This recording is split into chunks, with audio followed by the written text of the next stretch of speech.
Hello everyone, welcome to my YouTube channel smart knowledge world.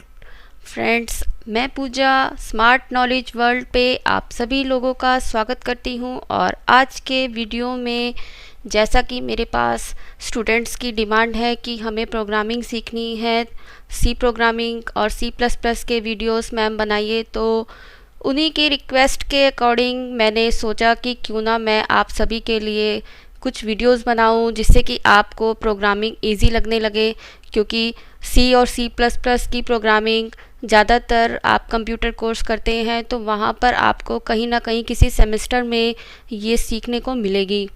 और सी और C plus plus programming को करने के बाद आप किसी भी न्यू लैंग्वेज को बहुत ईजिली सीख सकते हैं। आई थिंक अगर आपने सी और सी प्लस प्लस को सीख लिया कर लिया तो यानी कि आपने सारी लैंग्वेज आप आराम से सीख जाएंगे। तो जो बेसिक होता है प्रोग्रामिंग का, आपके जो भी कमांड्स होते हैं, जो लूप्स होते हैं, वो अगर देखा जाए तो सब सेम होते हैं, लेकिन जो डिफरेंस होता है न्यू लैंग्वेजेस में उनके सिंटैक्स का डिफरेंस होता है।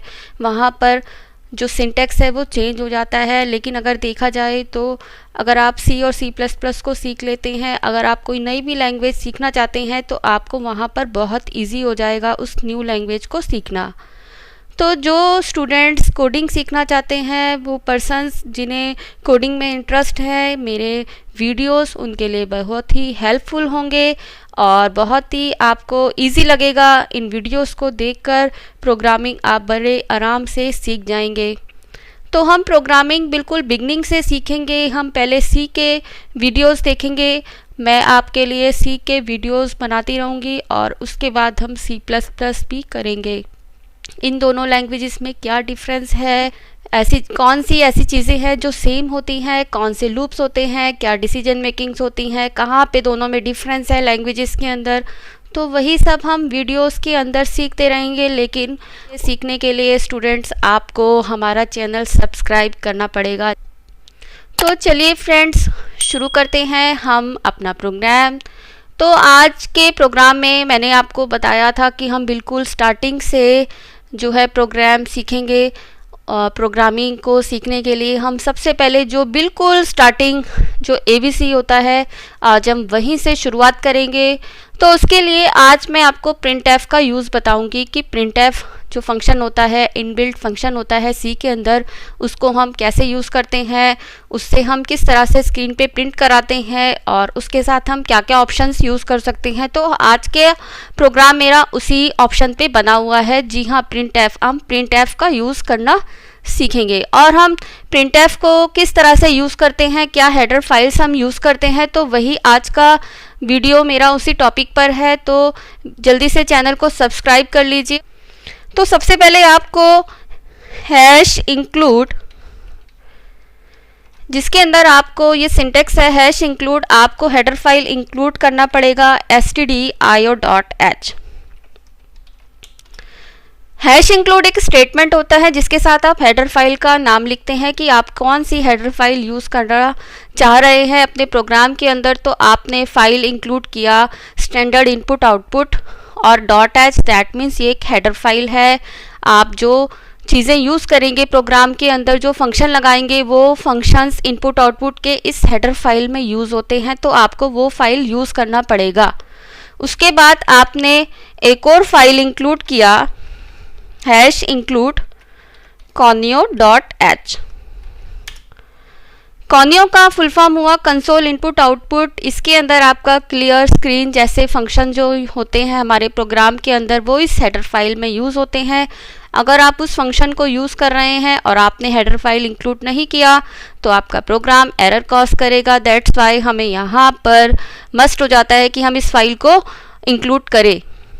उसके बाद हमें अपना प्रोग्राम स्टार्ट करना है और हम इस तरह से प्रोग्राम को स्टार्ट करते हैं। वॉइड मेन फंक्शन, हम एक फंक्शन बनाते हैं मेन फंक्शन, जिसमें हम अपने पूरे प्रोग्राम की जो भी बॉडी स्ट्रक्चर, जो भी हमें लिखना होता है, हम प्रोग्राम में क्या करना चाहते हैं, वो हम इस फंक्शन के अंदर लिखेंगे।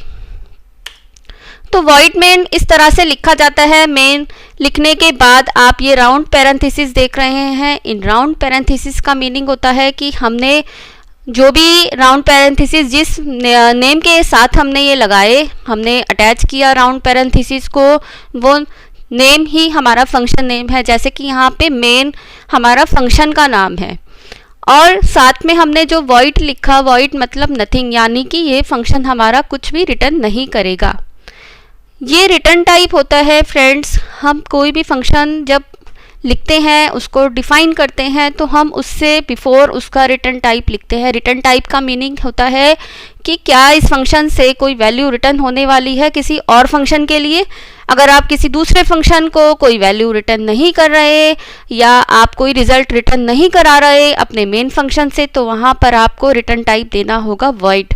जी हाँ, वॉइड का मीनिंग होता है नथिंग, हमारा फंक्शन कुछ भी रिटर्न नहीं कर रहा है। तो हम सबसे पहले यहाँ पर वॉइड लगाएंगे, उसके बाद हम मेन को स्टार्ट करेंगे। जो आप मेन के साथ ब्रैकेट लगाते हैं वो राउंड पैरेंथेसिस लगाएंगे, और जब आप मेन का बॉडी लिखेंगे, बॉडी को वहाँ पर आप कर्ली ब्रैकेट्स यूज़ करेंगे, जिन्हें कर्ली ब्रेसेस भी बोलते हैं। तो आप ओपनिंग और क्लोजिंग के बीच में यहाँ पे आप अपना पूरा प्रोग्राम टाइप करेंगे। अब आज हमने प्रिंट एफ का यूज़ देखना है, तो हमने जो भी स्क्रीन पे प्रिंट करना है, हमने लिखा प्रिंट एफ। कोटेशन के अंदर हमें स्ट्रिंग को पास करना होता है। जब भी हम प्रिंट एफ लिखेंगे तो वहाँ पर हमें क्या करना है, हमें राउंड ब्रैकेट के साथ जो हमने अंदर डबल कोट्स लगाए हैं, उसके अंदर आप जो भी चीज़ लिखेंगे वो स्क्रीन पर एज इट इज़ टाइप होगी।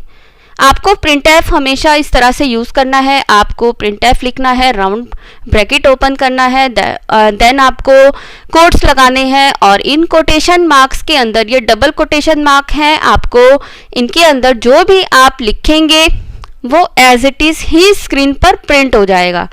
जैसे कि हमने यहाँ पे लिखा my first program of C language, लिखा है my first program of C language, और हमने अपने स्ट्रिंग को क्लोज कर दिया। उसके बाद हमें सेमी कॉलन, ये हमारा स्टेटमेंट टर्मिनेटर होता है। जैसे कि आप कोई भी इंग्लिश में कोई सेंटेंस लिख के स्टॉप लगाते हैं, तो उसी तरह आप ये स्टेटमेंट टर्मिनेटर से आप स्टेटमेंट को एंड कर रहे हैं। तो ये आपका प्रोग्राम कंप्लीट हो गया है। अब आप ये एक हमने छोटी सी स्ट्रिंग प्रिंट करानी है, स्क्रीन पर एक लाइन प्रिंट करानी है। उसके बाद हम अपने प्रोग्राम को पहले सेव करते हैं। हम फाइल में सेव ऑप्शन पे जाते हैं, और यहाँ पर जाके आपको फाइल का नेम लिखना है। हमारी फाइल बिन की डायरेक्टरी में सेव है, और बिन की डायरेक्टरी है टर्बो C3 में, और यहाँ पे हमने एक नेम देना है। जैसे हमने लिखा फर्स्ट डॉट सी का प्रोग्राम हमने बनाया, तो डॉट सी। अगर आप C++ में कर रहे हैं तो वहाँ पे एक्सटेंशन हो जाएगा .cpp। उसके बाद आपने फाइल सेव किया, और फाइल सेव करने के बाद कंपाइल करने के लिए ऑल्ट के साथ F9 को प्रेस किया। हम ऑल्ट F9 दबा के अपने प्रोग्राम को कंपाइल करते हैं। कंपाइल होने के बाद अगर आपको एरर्स 0 मिलता है, वार्निंग भी 0 है, उसके बाद आप कंट्रोल और F9 से आपका प्रोग्राम एग्जीक्यूट हो गया है। एग्जीक्यूशन मीन्स रन हो चुका है। अब रिजल्ट कहाँ पे है, रिजल्ट को देखने के लिए ऑल्ट और F5 को हम प्रेस करेंगे। तो हमने कंट्रोल F9 जो है जैसे ही प्रेस किया तो हमारा एक रिजल्ट आया, लेकिन उससे पहले एक स्ट्रिंग और आया है माई फर्स्ट। ये हमारा कोई भी जो प्रीवियस प्रोग्राम एग्जीक्यूट हुआ उसका रिजल्ट है। जो आपको दो स्ट्रिंग दिख रहे हैं, माई फर्स्ट प्रोग्राम ऑफ सी, तो ये माई फर्स्ट जो वैल्यू आई है ये पिछले प्रोग्राम की आपको प्रिंट करी हुई नज़र आ रही है, और जो आपने न्यू प्रोग्राम एग्जीक्यूट किया है उसका भी रिज़ल्ट आ रहा है। तो अगर आपको प्रीवियस प्रोग्राम के रिज़ल्ट को क्लियर कराना है स्क्रीन से, क्योंकि अगर आप फिर से कंट्रोल F9 करते हैं और ऑल्ट F5 से आप रिज़ल्ट देखते हैं तो आपको प्रीवियस रिज़ल्ट तो बार बार दिखाई दे रहा है स्क्रीन पर। तो अगर हम चाहते हैं कि हमारा प्रीवियस जो रिज़ल्ट है वो क्लियर हो जाए स्क्रीन से, तो हमें क्या करना है स्टूडेंट्स, हम यहाँ पर जाके स्क्रीन को क्लियर करेंगे। बिफोर हम कुछ मैसेज टाइप कर रहे हैं स्क्रीन पे, उससे पहले हमने स्क्रीन को क्लियर कराया, और इस को करने के लिए, स्क्रीन को खाली करने के लिए हमने फंक्शन को कॉल किया है और उस फंक्शन का नाम है CLR SCR। That means clear screen, यानी कि ये स्ट्रिंग को प्रिंट करे लेकिन उससे पहले स्क्रीन को खाली करे। तो ये एक इनबिल्ट फंक्शन है, ये conio.h फाइल के अंदर होता है। अगर आपने हेडर फाइल यूज़ नहीं किया तो कुछ सिस्टम्स में प्रॉब्लम आएगी, वहाँ पे एरर कॉज करेगा। दैट्स वाई आपको फर्स्ट ऑफ ऑल अगर आप क्लियर स्क्रीन यूज़ कर रहे हैं तो आपको सबसे पहले उसकी हेडर फाइल भी इंक्लूड करनी पड़ेगी अपने प्रोग्राम में। अब फ्रेंड्स हम फिर से प्रोग्राम को कंपाइल करते हैं, रन करते हैं कंट्रोल F9 से और हम रिज़ल्ट को देखते हैं ऑल्ट और F5 से। तो हमारी स्क्रीन खाली हो गई है, क्लियर हो गई है, क्योंकि हमने क्लियर स्क्रीन फंक्शन यहाँ पे यूज़ किया। जब हम इस फंक्शन को यहाँ यूज़ नहीं कर रहे थे तो प्रॉब्लम क्या हो रहा था कि जो भी लास्ट प्रोग्राम एग्जीक्यूट हुआ था उसका रिज़ल्ट हमें नज़र आ रहा था। तो इसीलिए हम प्रीवियस रिज़ल्ट को क्लियर करेंगे, तो इसलिए हम प्रीवियस रिज़ल्ट को क्लियर करेंगे, उसके बाद हम न्यू स्ट्रिंग को प्रिंट करेंगे। तो इस तरह से जब भी आप रिज़ल्ट को देखेंगे आपकी स्क्रीन खाली हो जाएगी आपका न्यू रिज़ल्ट आने से पहले। अब फ्रेंड्स आपको यहाँ पे बार बार ऑल्ट F5 करना पड़ रहा है। आप कोई भी रिज़ल्ट देखना चाहते हैं, लाइन से प्रोग्राम को रन करते हैं, एग्जीक्यूट करते हैं, तो कंट्रोल F9 करने के बाद भी आपको ऑल्ट F5 की दबाना पड़ता है रिज़ल्ट को देखने के लिए। अगर आप चाहते हैं कि आपको ये बार बार प्रेस ना करना पड़े तो आप एक फंक्शन और यहाँ पे कॉल कर सकते हैं। उस फंक्शन का नाम है getch। getch फंक्शन क्या करता है, आपको रिज़ल्ट को देखने के लिए बार बार ऑल्ट F5 प्रेस नहीं करना पड़ेगा, ये अपने आप ऑटोमेटिकली करेक्टर को लेता है। तो जैसे ही आपने कंट्रोल F9 करेंगे आप रिज़ल्ट को देखने के लिए, तो आपको कंट्रोल F9 करने के बाद इमीडिएटली आपको रिज़ल्ट नज़र आ जाएगा स्क्रीन पर, जब तक कि आप कोई कैरेक्टर प्रेस नहीं करेंगे। लेकिन अगर हम इस फंक्शन को यूज़ नहीं करते तो हमें कंट्रोल F9 से जब प्रोग्राम हमारा एग्जीक्यूट होता है उसके रिज़ल्ट को हमें देखने के लिए बार बार ऑल्ट F5 दबाना पड़ता है। तो ये हुआ getch का यूज़। अब अगर स्टूडेंट्स अगर हमें एक और लाइन प्रिंट करानी है स्क्रीन पर, तो हमने यहाँ पे लिखा printf second line of program. हमने एक लाइन और यहाँ पे ऐड किया। अब हम फिर से प्रोग्राम को कंपाइल करते हैं, हम फिर से उसको रन करते हैं। अब क्या हुआ, अब क्या प्रॉब्लम होती है कि हमने नेक्स्ट लाइन में लिखा है लेकिन वो फर्स्ट लाइन से ही रहा है। अगर हम printf करके हम थर्ड लाइन लिखते हैं, हमने थर्ड लाइन लिखा और हम कंपाइल करते हैं, रन करते हैं, तो थर्ड लाइन भी फर्स्ट लाइन से ही आ रहा है। ये क्या प्रॉब्लम है, ये प्रॉब्लम है न्यू लाइन की। printf फंक्शन का जो यूज़ होता है, ये फंक्शन सिर्फ स्क्रीन पर प्रिंट करता है आपका कोई भी जो टेक्स्ट है, टेक्स्ट यानी कि कोई भी मैसेज हो गया या डबल कोटेशन में आपने जो भी लिखा उसको एज इट इज़ स्क्रीन पर प्रिंट करता है। दैट्स इट, इसका सिर्फ ये काम है। लेकिन अगर आप न्यू लाइन से प्रिंट कराना चाहते हैं तो फ्रेंड्स आपको इसके अंदर न्यू लाइन देना पड़ेगा। तो न्यू लाइन आप वैसे एंटर से देते हैं वर्ड के अंदर, या फिर आप जहाँ भी काम करते हैं न्यू लाइन के लिए आप एंटर या एरो की यूज़ करते हैं, लेकिन यहाँ पर आपको \n यूज़ करना पड़ेगा। आप मैसेज से पहले जाकर \n देंगे तो \n क्या करेगा, आपका जो भी मैसेज है वो न्यू लाइन से लेकर आएगा। तो हमने ऑल्ट F9 किया, कंट्रोल F9 किया, तो अब हम देखते हैं कि यहाँ पर जो भी हमारा मैसेज है उससे बिफोर हमने \n दिया तो हमारा जो टेक्स्ट है वो न्यू लाइन से आ गया।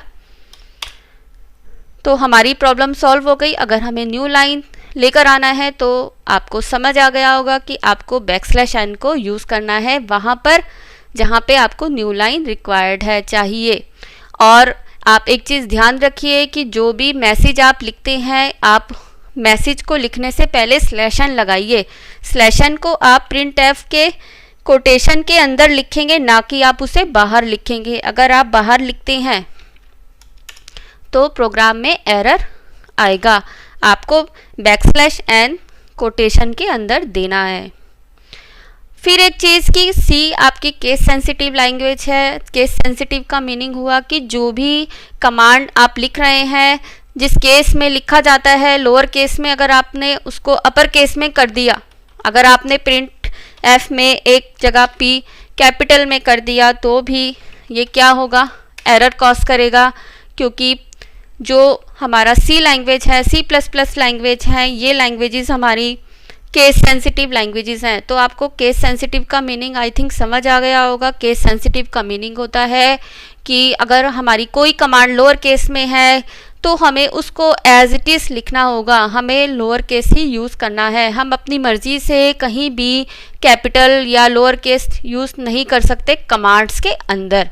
लेकिन अगर आपको टेक्स्ट प्रिंट करना है, कोई मैसेज प्रिंट करना है, तो वहाँ पर आप किसी भी तरीके से आप अपने टेक्स्ट को दे सकते हैं, वहाँ पे कोई प्रॉब्लम नहीं है, क्योंकि ये आपका मैसेज है।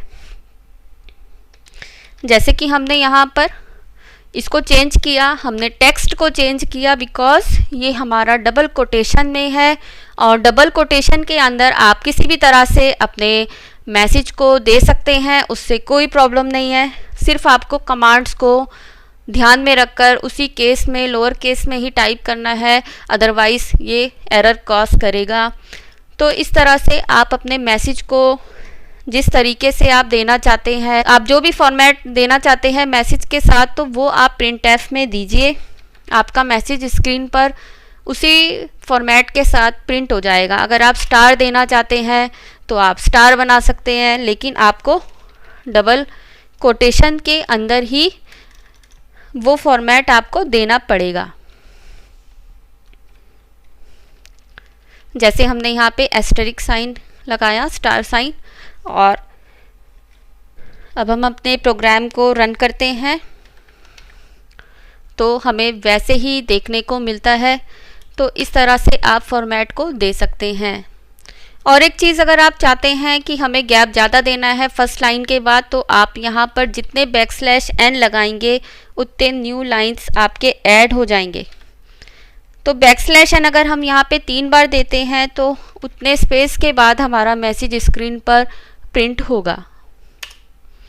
तो इस तरह से आई थिंक आपको समझ आ गया होगा कि printf फंक्शन को हम किस तरह से यूज़ करते हैं। हम \n का printf के साथ क्या यूज़ है। हम printf में जिस तरह से कोई भी मैसेज देते हैं वो एज इट इज़ स्क्रीन पर प्रिंट होगा। अगर आप यहाँ पे स्पेस देना चाहते हैं, आप गैप देना चाहते हैं, तो आप मैसेज के बाद भी अगर आप गैप देते हैं, स्पेस देते हैं और आप उसको रन कराते हैं प्रोग्राम को, तो आपको वैसा ही स्क्रीन पर मैसेज टाइप करा मिलेगा। आपको उतने स्पेसिस का गैप स्क्रीन पर देखने को मिलेगा जितना गैप आपने डबल कोटेशन में दिया है। तो इस तरह से आज हमने printf फंक्शन का यूज़ सीखा, और आने वाले वीडियोस देखकर आप और भी अच्छे से सी के कमांड सीख सकते हैं, और इस तरह से हम प्रोग्रामिंग को बहुत आसानी से सीखेंगे। तो आने वाले वीडियोस को देखकर आप प्रोग्रामिंग बहुत इजीली सीख सकते हैं। तो आने वाले वीडियोस को देखकर आप बहुत इजीली सी लैंग्वेज को सीख सकेंगे, लेकिन इसके लिए आपको हमारे चैनल को सब्सक्राइब करना पड़ेगा, नोटिफिकेशन बेल को प्रेस करना पड़ेगा, ताकि आने वाले वीडियोस आप इजीली देखते रहें। तो ये था आज का वीडियो। अगर आपको वीडियो पसंद आए तो वीडियो को ज़रूर लाइक कीजिए, कमेंट कीजिए और वीडियो को ज़्यादा से ज़्यादा शेयर कीजिए।